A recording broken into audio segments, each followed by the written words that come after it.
लेकिन शहर के ग्वाले ने संकल्प ले लिया कि अपनी बेटी का विवाह में गोकुल में करूंगा, और उसके अंतःकरण में जो भाव था वह पूर्ण हुआ।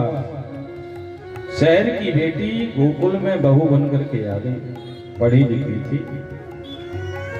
अब ग्वाले के यहाँ क्या होगा, नौकरी करने तो जाएगी नहीं, वहां तो दही मक्खन गाय की सेवा। सास ने सोचा ये पढ़ी लिखी बहू है, क्यों न इसको दही मक्खन मथने की व्यवस्था सिखाएं।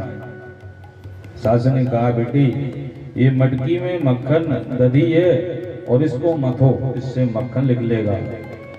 हम आराम विराम कर रहे हैं। अब पहली बार बहू ने दही मथा और मथते हुए महाराज उसमें मक्खन आया, बड़ी प्रसन्न हो गई। जाकर के बतलाया मम्मी हमने तो दही मथ दिया, मक्खन निकल आया, धूप में रखा है, गड़बड़ हो जाएगा, उठा लो, क्योंकि मक्खन निकालते बनेगा नहीं। सास ने फटकार लगा दिया, बोली कैसी पढ़ी लिखी है तू है?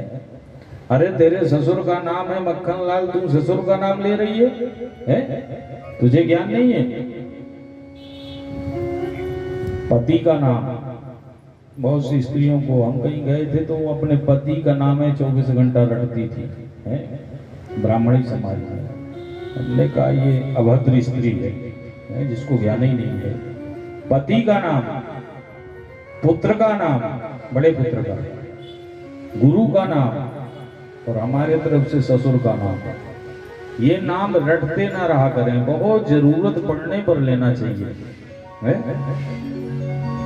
पढ़ी लिखी बहू को बड़ा बुरा लगा, बोले मम्मी मुझे मालूम नहीं था कि मेरे ससुर का नाम मक्खन लाल है, कदापि ऐसी गलती नहीं होगी अब जीवन में।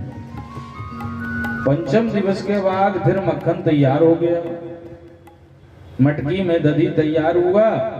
सास ने आदेश कर दिया बेटी मतो इसको। बहू ने तो मथा, सास तो घर्राटे मार के सो रही है।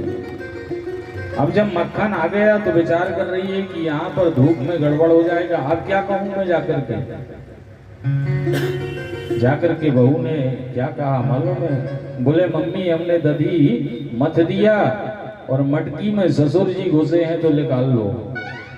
मटकी में ससुर जी घुसे हैं तो सास ने सोचा कहाँ की बहू आई है ये मूर्ख है, इसको ज्ञान नहीं है, ससुर जी मटकी में घुसे हैं तो निकाल लो। यानी बहुत छोटे छोटे विनोद चला करते थे गोकुल में। ठाकुर जी सखा वृंदों के साथ एक गोपी यहाँ पधारे, कढ़ाई खटाखट चल रही थी।